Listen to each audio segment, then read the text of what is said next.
금강산 관광 20주년을 기념하는 남북 공동행사가 오늘 금강산에서 이틀 일정으로 열렸습니다. 4년 만에 다시 열린 기념행사에 참석하기 위해 각계 인사 100여 명이 오늘 북한으로 향했습니다.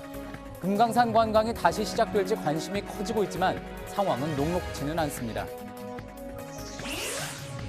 너무 어려웠다는 이른바 불수능 논란 속에 시험 문제와 정답에 대한 이의 신청이 사흘 만에 600건을 넘었습니다. 수시 논술 시험이 시작된 대학가는 수험생들로 붐볐습니다. 현직 법관 6명이 사법농단 사건에 연루된 동료 법관의 탄핵을 주장하면서 내일 이를 논의하기 위한 전국 법관 대표회의가 열립니다. 사상 처음으로 논의되는 법관의 탄핵 문제가 이번 회의를 통해 공론화될지 주목됩니다.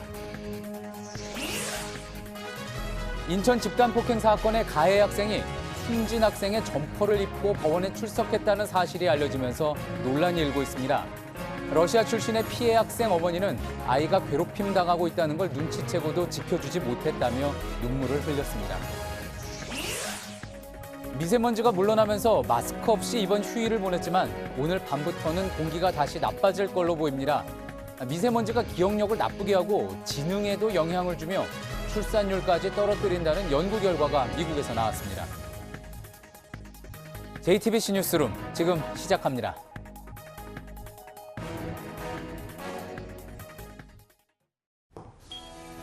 공기청정기가 도로 위로 내일을 바꾸는 현대수소 전기차. 20년 전 오늘은 금강산 관광선인 금강호가 북한 땅을 향해 처음 출항한 날입니다. 현정은 현대그룹 회장 등 우리 측 인사 100여 명이 이를 기념하는 행사에 참석하기 위해 오늘 금강산으로 향했습니다. 금강산 관광은 10년 전 관광객 피격 사건으로 중단됐고 해마다 해오던 기념 행사 역시 4년 전이 마지막이었습니다. 이번에 금강산 관광을 다시 시작하자는 논의가 이뤄질 것으로 보이지만 실제 문이 열리기까지는 시간이 필요해 보입니다. 전다빈 기자입니다. 이른 새벽 사람들이 하나둘 버스에 오릅니다. 1박 2일 동안 열리는 금강산 관광 20주년 기념 행사에 참여하기 위해서입니다. 현대그룹 현정은 회장을 비롯해 최문순 강원도지사 등 정재계 인사들 총 100여 명이 동행했습니다. 북측에서는 조선아시아태평양위원회 관계자 등 80여 명이 참석한 것으로 알려졌습니다. 이번 달 들어 금강산에서 열리는 두 번째 남북 공동행사인 만큼 관광 재개 논의가 이뤄질지에 관심이 쏠리고 있습니다. 지난 5월 현대그룹이 남북 경협사업 TF를 만드는 등 관광 재개에 대한 강한 의지를 보이고 있기도 합니다. 금강산에서 이산가족 문제 해결을 위한 적십자 회담을 열기로 하는 등 이를 무대로 한 교류가 잦아지고 있습니다. 이런 가운데 북한 조선중앙통신도 금강산에 오르고 싶어하는 남측의 소원이 머지않아 실현될 것이라는 글을 이례적으로 실었습니다. 북한 역시 20주년 행사에 맞춰 금강산 관광 재개에 대한 기대감을 나타낸 것으로 보입니다. JTBC 전다빈입니다. 올해는 금강산 관광이 시작된 지 20년째지만 중단된 지도 10년이 되는 해입니다. 남북 모두 금강산 관광을 재개하는 게 한반도 평화의 마중물이 될 걸로 기대하고 있지만 상황은 녹록지 않습니다. 이지은 기자입니다. 20년 전 정주영 현대그룹 명예회장은 소떼 500마리를 이끌고 판문점을 넘습니다. 금강산 관광의 물꼬가 트였고 유람선 금강호가 첫 출항에 오릅니다. 서해교전 등의 남북 간 위기 속에서도 금강산 관광 사업은 계속 활기를 띱니다. 하지만 우리 측 관광객이 북한군이 쏜 총에 맞아 목숨을 잃으면서 금강산 관광은 전면 중단됩니다. 10년째 막힌 금강산길. 지난 9월 평양 공동선언으로 재개에 대한 기대감이 커지고 있습니다. 다만 넘어야 할 장애물은 적지 않습니다. 북한의 비핵화 진전이 난항을 겪고 있는 탓에 국제사회의 대북 제재는 여전히 공고합니다. 미국은 남북 경협 등 제재 완화 움직임에 승인을 받으라는 식으로 제동을 걸고 있습니다. AP통신 등 주요 외신은 금강산 관광 재개 등은 대북 압박을 가한다는 워싱턴의 정책에 도전 과제가 될 수 있다고 지적하기도 했습니다. 10년간 중단된 사업을 재개하는 데는 상당한 시간이 걸릴 것이란 주장도 있지만 비교적 관련 시설들이 잘 관리돼 있어 재개할 경우 빠른 시일 내에 금강산을 다시 찾을 수 있을 것이란 예상입니다. JTBC 이지은입니다. 문재인 대통령은 아세안과 아시아 태평양 경제협력체 정상회의를 마치고 오늘 귀국했습니다. 이번 순방길에는 미국 펜스 부통령을 비롯해 푸틴 러시아 대통령, 또 시진핑 중국 주석과 잇따라 회담을 열었습니다. 한반도 비핵화에 있어서 중요한 시점에 주요국들과 공감대를 다졌다는 게 청와대의 평가입니다. 이희정 기자입니다. 문재인 대통령은 에이펙 정상회의에서 다 함께 잘 사는 혁신적 포용국가라는 우리 정부의 국가 비전을 제시했습니다. 문 대통령은 모두 발언을 통해 한국 정부가 추구하는 포용은 포용적 성장, 포용적 사회, 포용적 민주주의에 이르기까지 배제하지 않는 포용이라고 강조했습니다. 이를 위해 포용성 정책 에이펙 사례집 작성과 에이펙 디지털 혁신기금 창설을 제안했습니다. 문 대통령은 이번 순방에서 14일 푸틴 러시아 대통령, 15일 펜스 미국 부통령, 16일 시진핑 중국 국가주석을 잇따라 만났습니다. 한반도 비핵화와 평화체제 구축을 위한 논의가 주로 이뤄졌습니다. 특히 펜스 부통령과의 회담에선 미 중간선거 이후 대북 대화 기조가 유지되고 있다는 점을 재확인하고 시진핑 주석과는 한반도 문제에 대한 인식을 같이 했다는 게 청와대의 설명입니다. 따라서 교착 상태인 비핵화 협상의 동력을 살릴 2차 북미 정상회담 추진에도 속도가 붙을 것이란 전망도 나옵니다. 또 한 아세안 정상회의에서는 신남방 정책 확산에 주력하기로 하고 내년에 한국에서 한 아세안 특별 정상회의를 개최하기로 했습니다. JTBC 이희정입니다. 어느 때보다 어려웠다는 이른바 불수능의 여파가 계속되고 있습니다. 정답 이의 신청이 오늘까지 벌써 680건을 넘었고 또 대학마다 치르는 수시 논술 시험에 많은 수험생이 몰렸습니다. 이상화 기자의 보도입니다. 수능 의의 신청은 주로 고난이도 문제에 집중됐습니다. 어려운 문제로 화제가 된 국어 영역 31번 문항이 대표적입니다.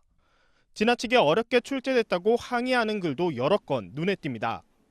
사회탐구에서도 고난도로 꼽힌 생활과 윤리 3번 문항 등에 이의가 많았습니다. 한국교육과정평가원은 내일까지 의견을 받는데 전체 이의 신청이 벌써 680건을 넘겼습니다. 사회탐구 영역이 400건을 기록했고 다음으로 국어와 수학에 집중됐습니다. 대학은 수시 논술 시험을 치르는 수험생들로 붐볐습니다. 수험 시간에 늦을까 뛰어가고 학부모는 초조한 모습으로 기다립니다. 수능이 어렵게 출제되면서 수시 논술엔 예년보다 많은 수험생이 몰릴 것으로 추정됩니다. 수능 만점자 수는 지난해 3명과 비슷할 것으로 보입니다. 입시업체에 따르면 가채점 결과 올해 수능 만점자는 4명으로 알려졌습니다. JTBC 이상화입니다. 닷새 전 현직 법관 6명이 사법농단에 연루된 동료 법관들의 탄핵을 주장했습니다. 그리고 내일 전국 법관대표회의에서 이 문제가 정식으로 논의됩니다. 법원 내부에서 사상 처음으로 나온 이 법관 탄핵 주장이 과연 공론화로 이어질 수 있을지 주목됩니다. 이지혜 기자입니다. 대구지방법원 안동지원 판사 6명이 사법부 신뢰 회복을 주장하며 법관 탄핵 촉구 결의안을 내놓은 건 지난 13일입니다. 형사법상 범죄가 아닌 재판 독립 침해 행위를 평가해야 한다며 헌법이 정하고 있는 법관 탄핵 절차를 개시해야 한다는 주장이 담겼습니다. 전국 법관대표회의는 내일 오전 10시 경기도 고양시 사법연수원에서 회의를 열고 이 안을 논의할 예정입니다. 사무분담 기준안, 근무평정 개선안 등 기존에 상정된 인사 관련 안건과 함께 다뤄지는 겁니다. 법관회의 규정에 따르면 법관대표 10명 이상이 법관 탄핵안 상정을 요구하면 의장은 안건을 상정해야 하는데 법관 탄핵 촉구안은 12명의 법관대표가 발의하기로 했습니다. 실제로 이 안이 통과될지는 미지수입니다. 여전히 탄핵을 요구하는 목소리뿐 아니라 검찰 수사와 재판 전 법관 탄핵 논의가 성급하다는 주장이 팽팽히 엇갈리고 있기 때문입니다.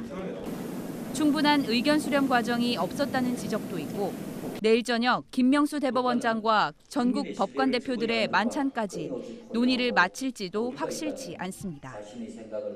결국 논의의 순서나 시간 등이 변수로 작용할 전망입니다.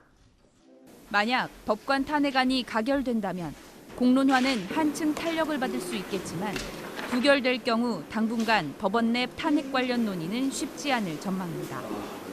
JTBC 이지혜입니다. 내일 오전 검찰 수사도 한 걸음 더 들어갑니다. 사법농단 의혹의 핵심인 법원행정처의 수장으로 양승태 전 대법원장을 직접 보좌한 인물이죠. 박병대 전 대법관이 검찰의 조사를 받습니다. 핵심은 역시 재판 개입 혐의입니다. 이 소식은 박민규 기자가 전합니다. 검찰은 내일 오전 9시 반 박병대 전 대법관을 소환합니다. 양승태 전 대법원장 시절 2014년 2월부터 2년간 법원행정처장을 지낸 인물, 사상 처음 검찰 포토라인에서는 전직 대법관입니다. 전임 법원행정처장 차한성 전 대법관이 지난 7일 피의자 조사를 받았지만 검찰은 이 사실을 사전에 알리지 않았습니다. 검찰 관계자는 두 사람의 범죄 관여 정도가 다르기 때문이라고 설명했습니다. 박 전 대법관 혐의가 보다 무겁다는 겁니다. 임종헌 전 법원행정처 차장 공소장에만 30번 넘게 공범으로 이름을 올렸습니다. 핵심은 재판 개입, 그중에서도 일본 강제징용 피해자들이 일본 기업을 상대로 낸 손해배상 소송이 대표적입니다.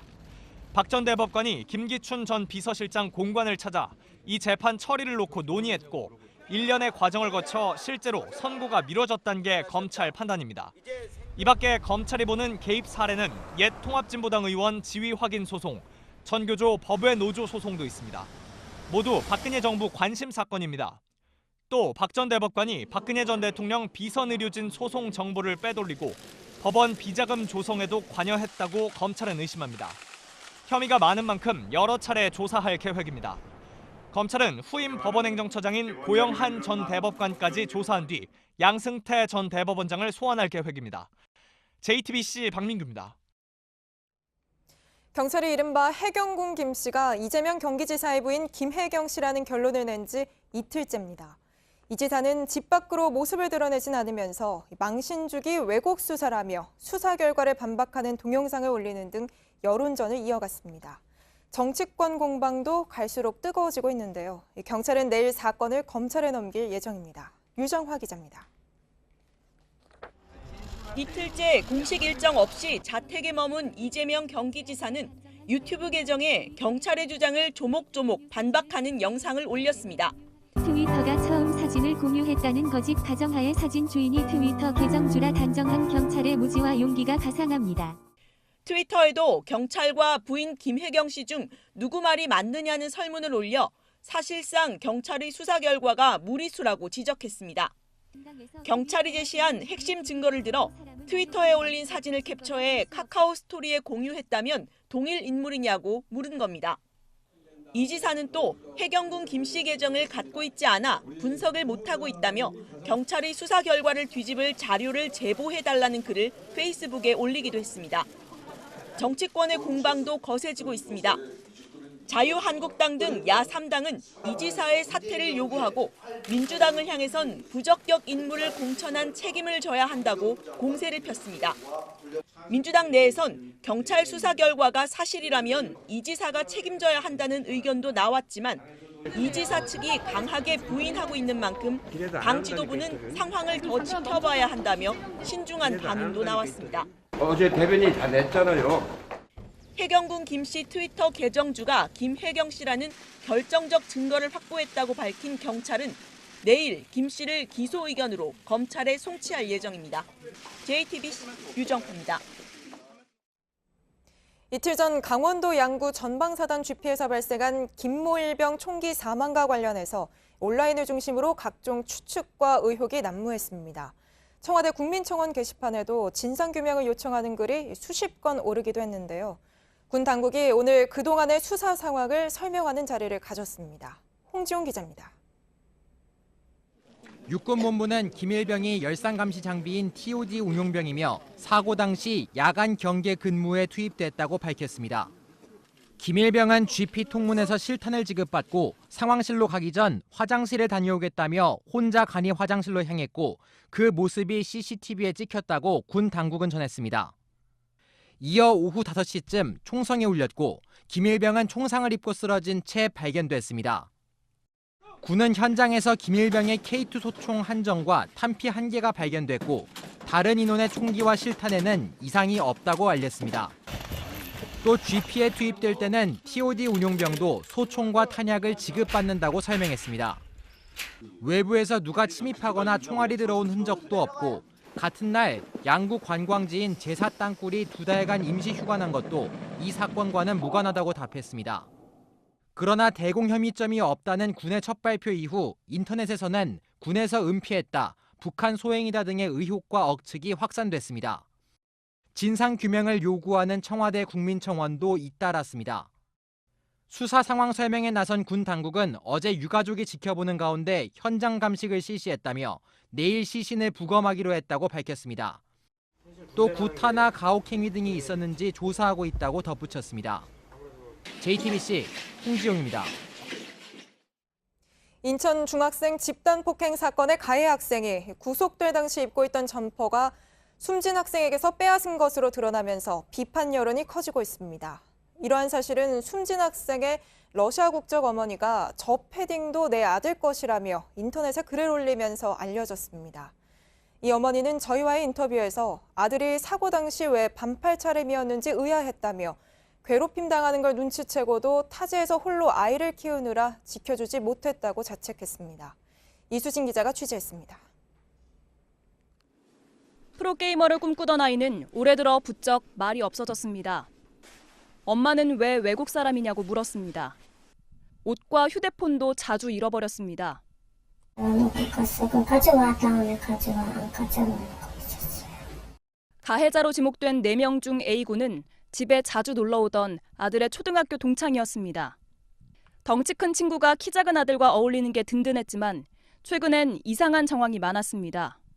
빚을 지긴 지켜줬어요. 밥을 먹으셔도 시키고. 알고 보니까 한 조각도 안 먹는 거예요. 그러다 지난 13일 새벽 아이는 A군 등 4명에게 공원에서 폭행당했습니다. 그날 오후에도 아파트 옥상에서 1시간 넘게 맞았고 결국 옥상에서 떨어져 숨진 것으로 조사됐습니다. 엄마는 사고 당일 왜 아이가 반팔 차림이었는지 의아했습니다.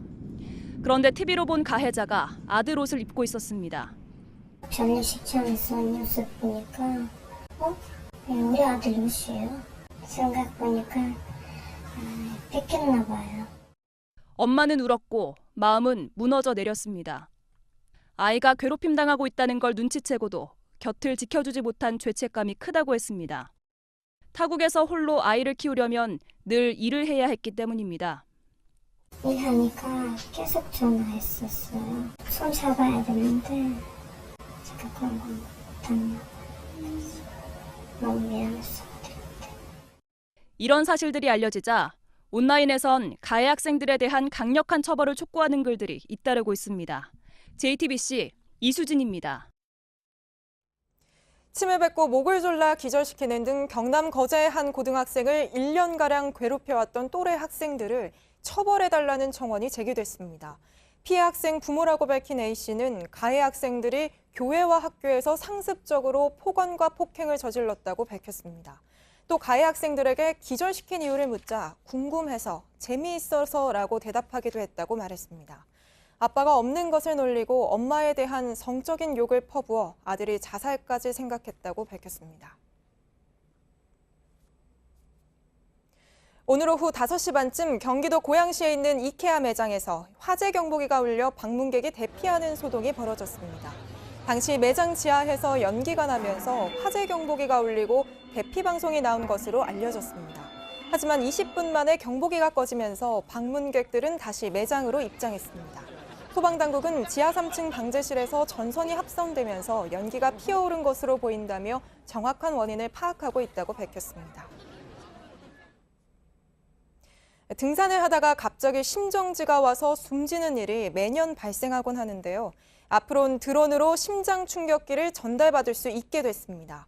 환자를 살려낼 수 있는 골든타임 확보가 더 수월해질 것으로 보입니다. 오선민 기자입니다. 왜 그러세요? 정신 좀 차려보세요. 신고를 받은 구조센터에서 즉시 드론을 띄웁니다. 파악된 사고 장소로 드론이 움직입니다. 자동 심장 충격기 등을 담은 응급 구조 상자가 전달됩니다. 빨간색과 초록색 불빛을 내는 드론이 떠오릅니다.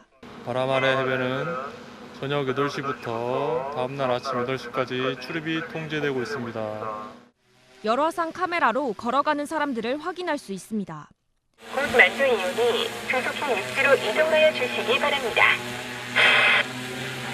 이곳은 위험구역입니다. 자원을 훼손하거나 안전사고가 나는 것을 막기 위해 안내방송을 하는 드론입니다. 심장 충격기를 전달하고 안내방송을 하는 드론이 다음 달부터 북한산과 태안해안 국립공원 등에 도입됩니다.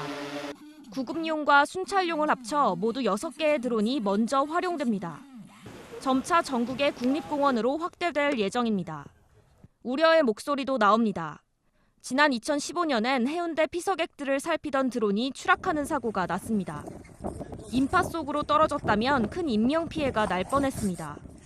또 야생동물에게 나쁜 영향을 줄 수 있기 때문에 드론 활용에 주의해야 한다는 지적입니다. JTBC 오선민입니다.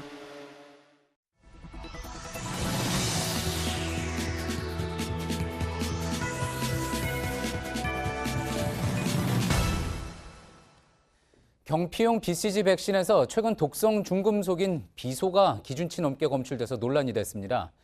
보건당국은 양이 아주 적고 또 대부분 몸에서 빠져나가니 괜찮다고 설명을 했지만 부모들의 불안감은 쉽게 가시지 않습니다. 저희 이슈플러스에서 왜 이런 문제가 발생했는지 좀 더 들여다봤습니다. 역시 품질 관리에 허점이 있었습니다. 어환희 기자입니다. 생후 한 달 안에 맞는 결핵 백신은 피내용과 경피용 크게 두 종류입니다. 흔히 불주사로 불리는 피내용은 자국이 남지만 9개의 바늘로 도장 찍듯 눌러서 접종하는 경피용은 흉이 지지 않는다는 장점이 있습니다. 7에서 8만 원대의 비용에도 절반 이상의 부모들이 선호하는 이유입니다. 최근 비소가 검출된 건 경피용 백신을 맞을 때 함께 쓰는 생리식염수입니다. 제조업체인 일본 JB회사의 시험 성적서를 살펴봤습니다. 순도시험 항목에서 비소 기준은 0.1ppm 이하라고 적혀 있습니다. 판정 결과 적합하다는 적자가 적혀 있습니다. 그런데 이 시험 성적서를 토대로 수입된 생리식염수에서 나중에 비소가 최대 0.26ppm 검출됐습니다.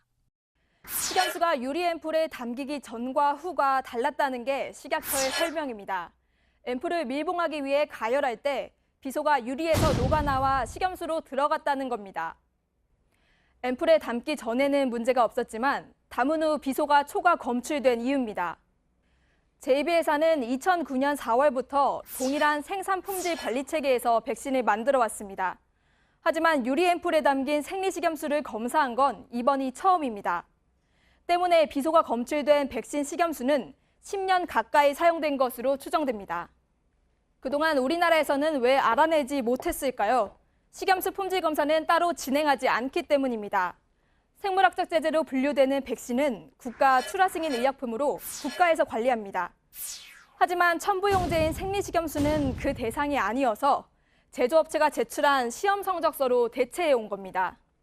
시험 성적서에 대한 국내 검증은 수입업체인 한국백신에서도 국가기관에서도 이뤄지지 않았습니다. 식약처는 품질 검사에 대한 책임은 수입업체에 있다며 한국백신의 규정 위반 여부를 검토 중이라고 밝혔습니다. 하지만 결핵 백신 접종이 국가 예방접종 사업이라는 점에서 식약처도 품질 관리에 대한 책임을 피하기는 어렵다는 목소리가 큽니다. JTBC 어환입니다. 어제에 이어 오늘도 쌀쌀하긴 했지만 공기는 비교적 깨끗했습니다. 미세먼지가 물러나면서 모처럼 마스크 없는 주말을 보낼 수 있었는데요. 하지만 오늘 밤부터는 공기가 다시 나빠질 것으로 보입니다. 김태형 기자입니다. 하늘에 구름이 껴서 시야는 흐렸지만 도심 공기는 깨끗했습니다. 모처럼 맞은 맑은 휴일에 시민들은 마스크를 벗고 거리로 나왔습니다. 오늘 전국 대부분 지역에서 낮 동안 미세먼지 농도는 보통 단계를 보였습니다. 대기 확산이 원활해지면서 수일간 쌓여있던 미세먼지가 잠시 물러났기 때문입니다. 그러나 오늘 밤부터 공기가 다시 나빠질 전망입니다. 중부 내륙 지방을 중심으로 대기가 정체되면서 특히 충북과 서쪽 지방은 미세먼지 농도가 다소 높아질 것이라는 게 한국환경공단 측의 설명입니다. 또 내일은 국외 오염물질까지 유입되면서 수도권과 영서, 충청과 전북 지방의 미세먼지 농도가 나쁨 수준까지 치솟겠습니다. 전문가들은 최근 중국 수도권의 본격적인 난방 공급이 시작되면서 발생한 스모그가 우리나라에 악영향을 주고 있다고 분석합니다. 중국 공기질을 보여주는 지도입니다. 중국 산둥성 일부 지역이 지수가 150을 넘는 4등급 중간오염 단계입니다. 중국 등 국의 오염물질 영향으로 내일부터 전국 대부분 지역에 미세먼지가 다시 기승을 부릴 전망입니다. JTBC 김태영입니다. 내일부터 다시 맞닥뜨려야 하는 이 미세먼지가 기억력과 지능 저하를 유발한다는 연구 결과가 올해 잇따라 발표됐는데요. 이번엔 미세먼지가 출산율을 떨어뜨린다는 연구 결과까지 나왔습니다. 미세먼지를 뿜어내던 화력발전소가 문을 닫으니 출산율이 올라갔다는 겁니다. 심재우 뉴욕 특파원입니다. 캘리포니아 주립대 버클리 캠퍼스 연구팀이 2001년부터 10년간 주 화력발전소 인근에 거주하는 가임 여성 5만 2천 명을 전수조사했습니다. 먼저 발전소에서 반경 5km 이내, 5에서 10km, 10km 이상 거리에 사는 여성으로 세분화했습니다. 조사 기간 10년 사이 화력발전소 8곳이 폐쇄돼 가동 전후 출산율 차이를 비교하는 게 가능했습니다. 그 결과 5km 이내에서는 폐쇄 이후 1000명당 연간 4명의 아이가 더 태어났고 5에서 10km 사이에서는 3명이 더 태어났습니다. 화력발전소가 멈춰서면서 미세먼지 영향권에 가까이 있던 산모일수록 출산율이 더 높아진 결과입니다. 연구진은 화력발전소에서 내뿜는 질소 산화물과 중금속이 출산율을 떨어뜨리는 것으로 지목했습니다. 앞서 하버드대 연구팀은 교통 혼잡 지역 거주 여성의 인공수정 성공률이 현저히 떨어진다는 연구 결과를 발표했습니다. 가임 여성들만 미세먼지의 영향을 받는 게 아닙니다. 대만 연구진은 미세먼지가 정자의 크기와 운동성에도 악영향을 미친다는 연구 결과를 내놓았습니다. 출산율 저하를 고민하는 우리 보건당국 또한 미세먼지 영향을 포함한 대책을 마련해야 한다는 지적입니다. 뉴욕에서 JTBC 심정호입니다. 정부가 국회에 제출한 내년도 예산은 470조 5천억 원, 역대 최대 규모의 이른바 슈퍼 예산입니다. 이 예산안이 적절하게 짜졌는지 꼼꼼하게 따져야 할 책임이 국회에 있는데 심사 기한이 채 2주도 남지 않은 상황에서 자리 한석을 놓고 여야가 양보 없는 힘겨루기만 계속하고 있습니다. 조익신 기자입니다. 16명이냐 15명이냐 예산을 깎는 권한을 가진 예산안 조정소위원회 정수를 놓고 여야가 일주일째 기싸움을 벌이고 있습니다. 민주당은 비교섭 단체에 1명을 배분해 정수를 16명으로 늘리자는 입장입니다. 반면 자유한국당은 15명이 관례라며 비교섭단체 1명은 민주당 몫에서 빼라고 반발합니다. 딱 한 석 차이지만 정치적 힘은 남다릅니다. 비교섭단체인 민주평화당과 정의당은 여권 성향이 강한 편입니다. 16명이 될 경우 범여권과 범야권이 동수지만 15명을 유지하면 범야권의 숫자가 1명 더 많아집니다. 여야가 첨예하게 대립하고 있는 남북 경협, 일자리 예산 등의 규모가 이 한석에 달린 셈입니다. 여야 원내대표는 월요일 정례회동에서 정수 문제를 놓고 담판을 벌입니다. 합의안을 내놓지 못하면 예산안 처리 법정 시한인 12월 2일을 지키지 못하거나 졸속 심사가 이뤄질 가능성이 커집니다.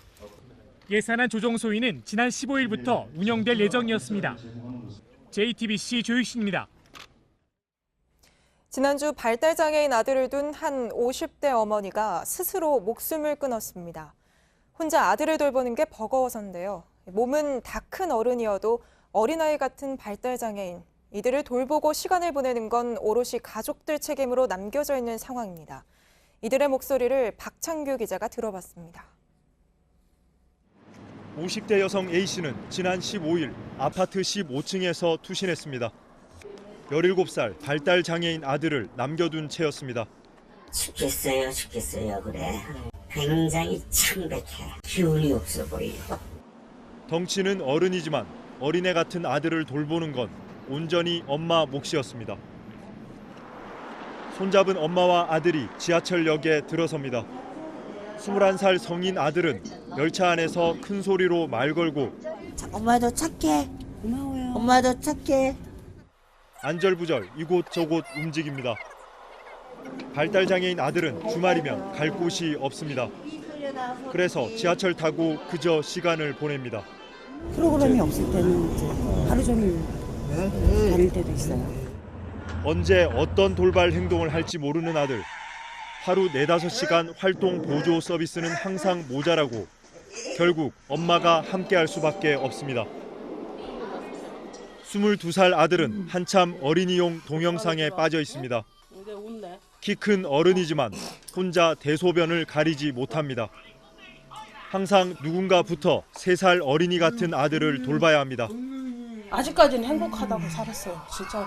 근데 이제 학교 갈 수가 있으니까 아직까지는 힘들어도 행복하다고 살았는데 올해까지 다니던 특수학교를 졸업하면 앞으로는 온종일 아들을 지켜야 합니다. 언제까지 버틸 수 있을까 걱정입니다. 우리나라 성인 발달 장애인 수는 17만여 명. 이 가운데 시설에 살거나 직업 있는 숫자를 뺀 5만여 명을 가족들이 돌보고 있습니다. 피곤과 고통을 호소하는 가족들 가운데 공공휴식 서비스를 받는 경우는 5명 중 1명 정도입니다. JTBC 박창규입니다. 돌고래와 비슷한 바다생물 벨루가는 멸종 위기종입니다. 귀여운 생김새로 유명한데 하루 수백 킬로미터를 헤엄치고 사냥을 하면서 지냅니다. 그런데 어떤 곳에선 자기 몸만한 수족관에 갇혀 지내고 그러다 보니 이상 행동을 보이기도 합니다. 최규진 기자가 현장 취재했습니다. 손짓에 맞춰 입을 벌리고 몸을 회전합니다. 신기한 아이들은 소리를 지르고 벽을 두드립니다. 사육사를 따라 수중 공연하는 벨루가입니다. 공연이 끝나자 구석에서 머리를 박기 시작합니다. 좁은 곳에 갇혀 지내는 스트레스 때문입니다. 지금 이곳은 완전히 개방이 되어 있기 때문에 아무리 깊이 잠수해도 자신의 모습을 감출 수가 없는데 구석에 들어가서 계속 그곳에만 있는 게 대표적인 고래류의 정형 행동입니다. 깊이 6m 수조에서 몸을 펴면 남는 공간은 거의 없습니다. 사람으로 치면 몸 움직일 곳 없는 독방입니다. 큰 돌고래들도 물속에서 가만히 떠다니기만 합니다. 돌고래 쇼엔 다른 활동은 모두 제한됐기 때문입니다. 등 지느러미 잡고 수영하고 가슴 지느러미 잡고 수영하고 그렇게 되시거든요. 이거는 40분. 네온 2마리가 지금 하는 거고요. 물 밖에 나와서도 공연과 체험 활동에 동원됩니다. 물속에 사는 고래류에겐 정상적이지 않은 활동입니다. 수족관 측은 멸종위기종 보호를 위해서라고 주장합니다. 야생이 살고 있는 동물들이 환경 오염 때문에 많이 죽는 경우도 있잖아요. 야생에서 처할 수 있는 그런 위험을 저희가 보호하고 있다고 생각합니다. 동물권 단체들은 멸종위기종 보호를 하려면 돈벌이가 되는 쇼 대신 다친 동물 구조 활동에 집중해야 한다고 반박합니다.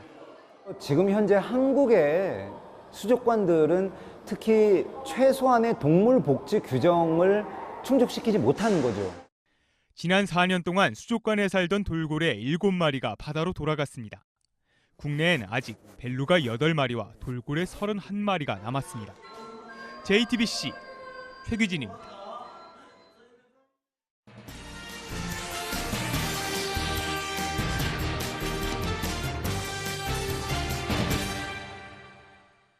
오늘의 뉴스룸 키워드는 불수능입니다.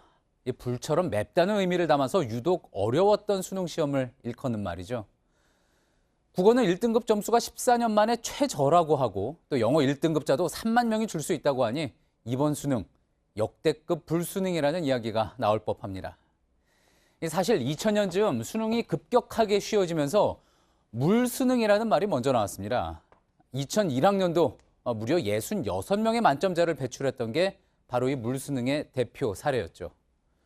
그러자 이를 너무 의식했는지 이듬해에는 난이도가 급격히 높아져서 상위 50% 학생들의 총점이 전년도보다 66점이나 떨어지는 불수능으로 돌변합니다. 이후 수능은 매년 이 물과 불이 교차를 하면서 수험생들의 희비도 엇갈리게 됐죠. 상위권 학생들은 변별력이 높아지니 불수능이 낫다는 이야기도 있지만 정작 모두가 자기 점수에 확신이 없어서 하향 지원하는 경향도 있다고 하니 이래저래 불안한 학생들 사이에서는 결국 불수능에 타 죽고 물수능에는 빠져 죽는다는 푸념만 나옵니다. 이번 1교시 시험 보면서 눈물이 날 뻔했다는 이야기, 또 수능장을 나오자마자 엄마 미안해라고 말했다는 어느 학생 이야기까지. 이 어려우면 모두에게 어렵고 또 쉬우면 모두 쉬운 게 시험이라지만 예측 가능성이라는 게 흔들릴 때 나이 어린 수험생들에게는 얼마나 큰 짐이 될지. 최소한 물이나 불이라는 극단적인 수식어는 앞으로 붙지 않기를 바라는 오늘의 뉴스룸 키워드, 불수능이었습니다.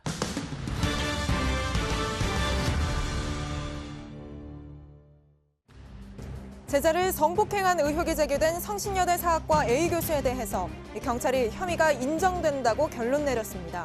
이 교수는 지난해 1월부터 3월까지 자신이 이끌던 동아리에서 활동하던 학생을 성폭행한 혐의 등을 받고 있습니다.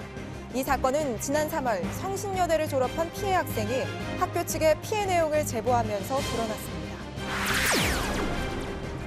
판사 시절 재직 중이던 법원에서 재판을 받고 있는 피고인을 만나 600만 원 넘는 술 접대를 받은 혐의로 재판에 넘겨진 전직 판사에게 무죄가 확정됐습니다. 대법원은 지금은 변호사로 활동 중인 김모 씨에게 대가성이 입증되지 않는다며 무죄를 선고한 원심을 확정했습니다. 김 씨는 이미 법복을 벗어 공무원 징계를 피했는데 변호사 징계도 시효가 지나 받지 않습니다. 앞으로 독립유공자가 별세하면 경찰이 장례 옹구 행렬을 에스코트합니다. 경찰청은 장례식장부터 현충원까지 전 구간 옹구 행렬에 경찰차를 투입해서 최고의 예우를 다하겠다고 밝혔습니다. 현재 생존해 있는 독립유공자는 국내 35명, 해외 7명 등 모두 42명으로 평균 95살 고령입니다. 중국에서 학생을 학대하거나 성추행, 성희롱 등을 저지른 교사는 앞으로 평생 교단에 설 수 없게 된다고 중국 관영 매체 신화통신이 보도했습니다. 보도에 따르면 이 같은 행위를 저지른 교사는 어느 학교에서도 수업은 물론이고 연구나 관리직에서도 일할 수 없게 됩니다.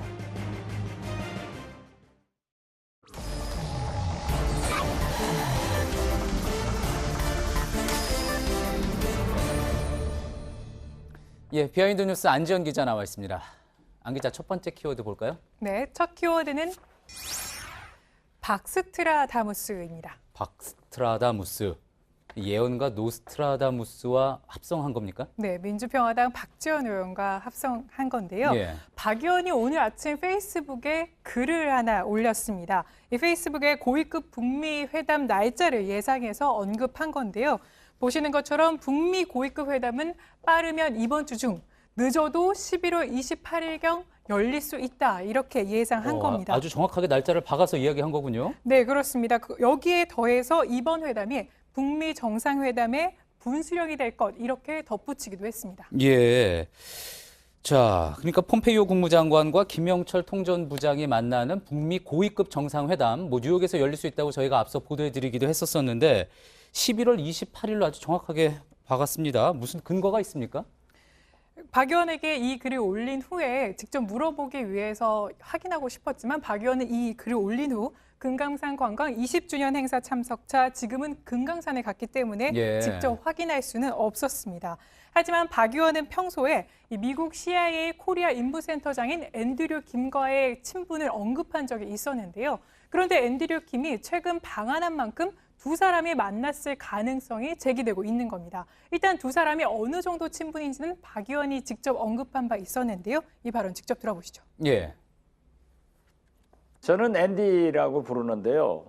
저하고 잘 아는 사이입니다. 예. 앤디 김은 CIA 우리 한국 책임자도 했고 아시아 책임자도 했으며 지금 현재 CIA 한국 센터장으로서 막중한 역할을 하고 있는 것으로 알고 있습니다. 예, 저 인터뷰 기억이 납니다. 자, 그러니까 앤드류 킴으로부터 이 이야기를 직접 들은 것 같다, 이렇게 추정해 볼 수 있다는 건가요? 그렇습니다. 확인된 건 아니지만 그럴 가능성이 있는 겁니다. 앤드류 킴은 이 폼페이오 방북 때마다 동행하면서 이 폼페이오 장관의 복심으로 불리는 인물이기도 했는데요. 그런데 14일에 방한해서 어제 출국한 것으로 확인이 됐고요. 이 기간에 국회의원들을 만나서 비핵화 문제를 논의한 것으로 알려져 있기 때문입니다. 예, 저희도 그 내용 앞서 보도한 적이 있었습니다. 자, 그럼에도 불구하고 11월 28일, 너무 구체적으로 이야기를 한 건데, 어떻습니까? 박 의원이 이제 남북미 문제와 관련해서 어떤 예언을 한 게 이번이 처음이 아니지 않습니까? 맞습니다. 그래서 그동안 박 의원이 예언했던 것을 확인해 봤더니 물론 모두 맞아떨어진 건 아니었지만 이 폼페이오 장관 방북 시기는 비교적 정확하게 맞춘 바 있습니다. 이 박 의원은 폼페이오 국무장관의 1차 방북 시기뿐만 아니라 보시는 것처럼 2차 방북 시기도 맞춘 바 있고요. 예. 그렇기 때문에 이번 예언이 맞아떨어질지는 일단 지켜봐야 할 것 같습니다. 예.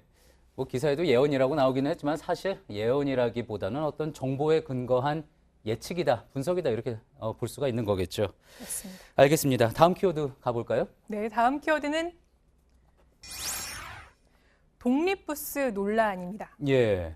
어떤 행사장에 마련되어 있는 부스 같아 보이는데 어떤 이야기입니까? 네, 고려대학교에서 열린 행사였습니다. 지난 14일 열린 행사였고요. 이름이 ISF라는 행사였는데 인터내셔널 스튜던트 페스티벌의 약자로 고대에 재학 중인 교환 학생들이 각자 출신 지역의 문화를 알리면서 서로 교류할 수 있도록 한 교내 행사입니다. 그렇군요. 보통 대학에서 이런 행사 많이 열리지 않습니까? 특히 가을철에 많이 열리는 것 같은데 어떤 부분이 문제가 된 겁니까? 네, 총 23개 지역의 부스가 열렸는데 그중에 한 부스가 문제가 된 겁니다. 바로 티베트와 인도 부스였는데요. 예. 보시는 것처럼 티베트 부스를 중국 부스와는 별도로 독립 운영한 겁니다. 아, 예. 이에 대해서 이 중국 여론은 이 하나의 중국 원칙을 부정했다. 이 같은 이유로 이 비난 여론이 일어난 거고요. 이 예. 같은 내용은 중국 환보시보에도 올렸습니다. 예, 중국 매체까지 고려대 행사 내용이 실렸다는 거군요.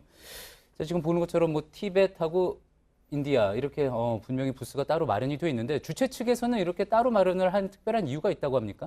네, 그 이유를 밝혔는데 일단 중국의 비판 여론이 계속되자 주최 측은 어제 사과문을 올렸는데 이 사과문에 이유가 포함되어 있습니다. 그러니까 국가별로 운영한 것이 아니라 보시는 것처럼 부스를 신청하는 합의가 있다면 이 운영을 하게 된 거다 이렇게 얘기한 겁니다. 그러니까 신청이 있으면 그 예. 부스를 별도로 운영한다 이렇게 설명한 거고요. 예. 저희가 실제로 주최 측과도 통화를 해봤더니 실제로 티베트계 인도 학생들과 그 인도 학생들이 같이 이 두 개의 부스를 함께 운영하고 싶다 이렇게 신청을 해서 이번에 처음으로 열게 된 거다 이렇게 설명했습니다. 예. 또 이 같은 원칙 하에서 지난 학기에는 미국과 별도로 보시는 것처럼 하와이 부스가 있었고요. 아, 또 그렇군요. 이번 행사 때도 영국과 아일랜드 부스가 이렇게 함께 있었고 또 독일과 오스트리아 부스도 함께 꾸려진 바 있습니다. 예. 그러니까 학생들끼리 국제 학생들끼리 우리가 이렇게 같이 하겠다 신청만 하면은 받아줬다. 아, 그런 이야기군요. 자, 이 정도면은 충분히 해명이 됐을 것 같은데 그렇게 또 사과문도 올렸다고 하고요. 어느 정도 해결이 된 거 아닙니까? 그런데 여론이 그렇지가 않았습니다. 이 환구시보에 따르면 사과 같지 않은 사과라면서 중국의 비판 여론이 사그라들지 않는 분위기였습니다. 예. 실제로 이 같은 사과문이 나온 후에도 주한 중국 대사를 항의 방문하는 것은 물론 고려대학교로 항의가 이어지고 있다고 하고요. 이 때문에 주최 측이 사과문 외에도 이 중국인 여학생들에게 사과 메일을 직접 보냈다고 합니다. 이 사과 메일을 한번 보시면 그 내용에 저희는 이 하나의 중국 정책을 존중하고 있다 이런 내용을 다시 한번 언급하기도 했습니다. 그렇군요.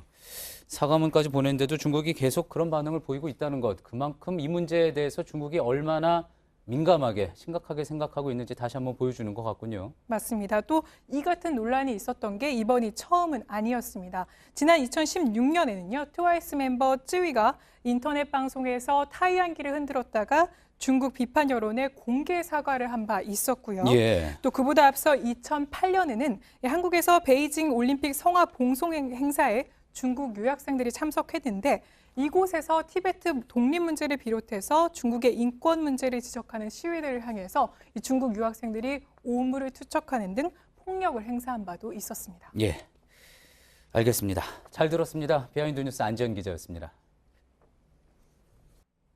월요일인 내일은 오늘보다 춥진 않겠지만 미세먼지로 하늘은 탁할 예정입니다. 중국발 미세먼지가 유입되면서 수도권, 충청권, 강원, 영서, 전북에서 미세먼지 농도가 나쁨 수준을 보일 것으로 예상됩니다. 중부 서해안에는 새벽부터 아침 사이 산발적으로 빗방울이 떨어지는 곳이 있겠습니다. 예, JTBC 뉴스룸 저희가 준비한 소식은 여기까지입니다. 시청해주신 여러분 고맙습니다.